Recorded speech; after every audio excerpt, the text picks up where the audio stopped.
So private equity, you're going to sell to a private equity guy. Again, it can work.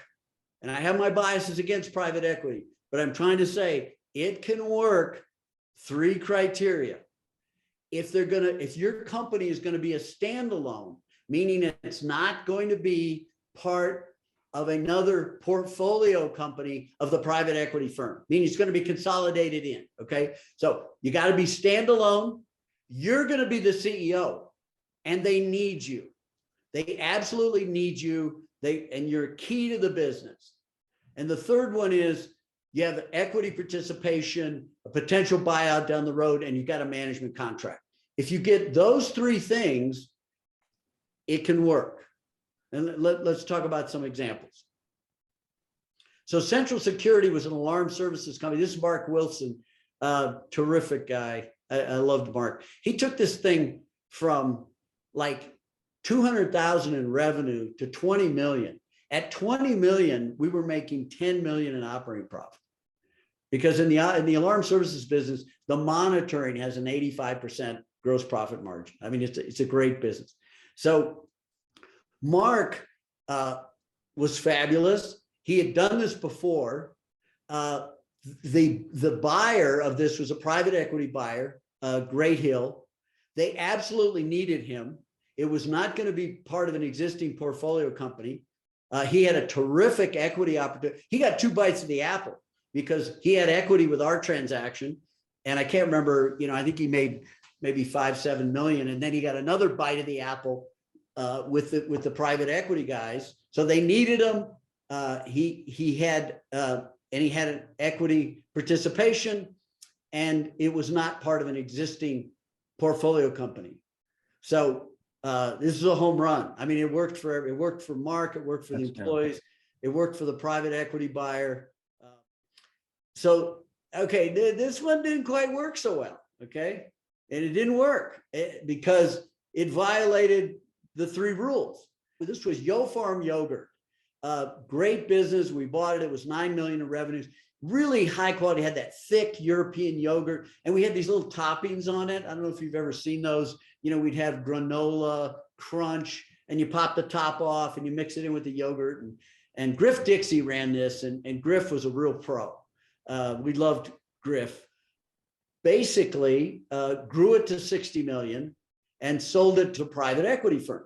So let's go through the criteria. Is it going to be part of a consolidation in a portfolio company? Yes, it was. Uh-oh. Oops.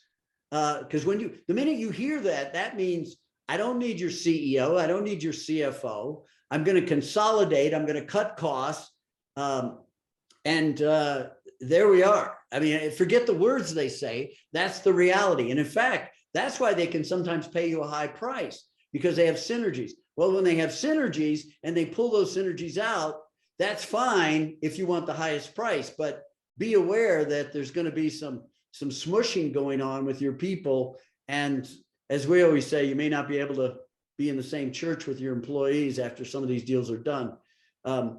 Second thing is, this was frustrating because they downgraded the quality dramatically. And so this again, it was a taste, it was mouthfeel, it was high quality ingredients. And because they wanted to ramp the revenue, so they cut the price, they cut the cost of the ingredients and ramped it up. And the third thing is, Griff Dixie didn't have any equity participation. So it violated the rules. Yeah, see, this is Yo Crunch. So they changed it from Yo Farm to Yo Crunch. But this is their product. I don't know if you can tell, but the ingredients were awful. I mean, it upset me. I mean, I would go into a grocery store and I'd buy Yo Crunch and I'd spit it out. I was like, what did these guys do? I mean, it was really bad. So it didn't work. Griff was gone, the quality was gone, and it got smushed inside of a private equity portfolio company. And so the next slide says it all. Yeah, it didn't work. It hit an iceberg, went down. It didn't work for the existing management or partners, and it didn't work for the community, and it didn't work for the employees. It may have worked economically for the private equity firm, but big parts of that constituency, it didn't work. So basically, I just want you to understand, again, I'm biased. So The private equity model is pretty simple. You can get a good price if they're going to consolidate it, but you have to understand they're going to be tough on documentation. They're going to strip mine the company, particularly if they're going to put it within an existing portfolio company. You're going to jam in 3 or 4 add-on acquisitions to show growth. They're going to max out fees and dividends that pull their equity out. They're going to leverage the heck out of it as much as they can. I mean, today, some of these crazy companies are being leveraged 5 to 7 times operating profit, if you can imagine that. And then they're going to sell it. They're going to sell it to the highest bidder 3 to 5 years out. Could be Attila the Hun, doesn't matter, because they've got to generate big returns. And the economics of the whole thing is money under management. I get a 2% management fee on committed capital, and I get 20% of the gains. And if I don't deliver returns of 20 to 25% for my limited partners, I'm not going to be able to get my next fund done, and I'm not going to be the big guy.